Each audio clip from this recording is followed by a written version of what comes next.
Croeso chi yma ar gyfer y nesaf o'n myfyrdodau ar gyfer cyfnod yr Adfent. Fel y soniais i ddoe, paratoi ei di thema'r wythnos hon a'r wythnos yr Adfent. Ac os ydyn ni'n sôn am baratoi, yna mae hynny'n golygu bod na edrych ymlaen at rhywbeth. Mae'n wir bob amser yn dydy mae paratoi yn golygu bod rhywbeth yn mynd i ddigwydd. Mae plant yn paratoi caneuon ag actio ar gyfer yr ysgol mwyn perfformio. Ac yn arferol mi fydd na hen edrych ymlaen gan rieni weld i plentyn bach nhw yn deud i linell bwysig. Mi fyddwn ni yma yn paratoi gwely yn yr ystafell uwchben am fod heledd yn dod adref dros yr wyl. Mae paratoi'n golygu fod rhywbeth yn mynd i ddigwydd.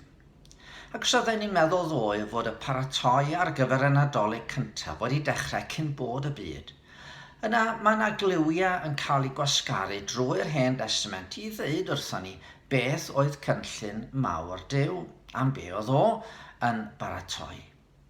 Daw'r cliw cyntaf yn Genesis wrth i Dduw siarad gyda'r sarff yng Ngardd Eden.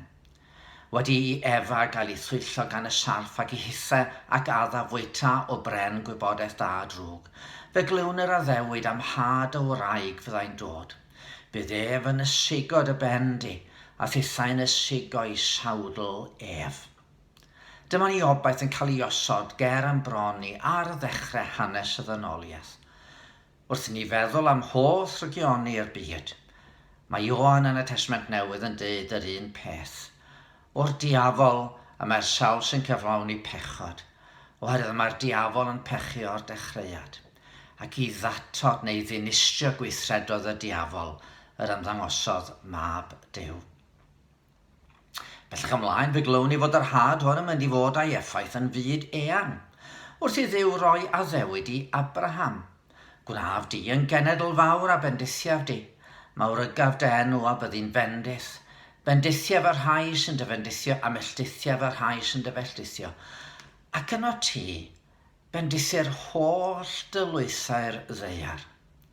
Bydd na ddim un genedl na byddai'n profi effaith ddionus yr un yr oedd Dduw yn mynd i'w anfon i'n byd. Sut un byddai hwn? Ar y naill llaw, fe fyddai'n ddyn yn un ohono ni. Wele morwyn a fuddfeichiog ac esgor ar fab, ac a eilw ei enw ef Emmanuel. Ond ar y llaw arall bydd yn frenin gogoneddus.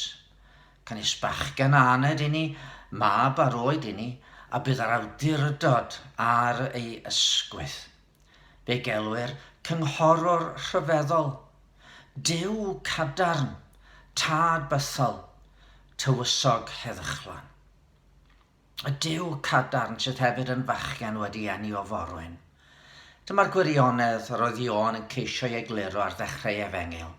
Daeth y Gair oedd yn y dechreuad gyda Dduw yn wir Dduw. Daeth y Gair hwn yn gnawd i drigo yn ein plith ni.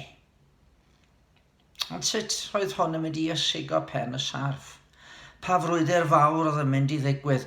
Pa gryfder oedd yn mynd i'w ddangos? Pa arfer nerthol oedd angen i paratoi ar gyfer y frwydr fawr hon?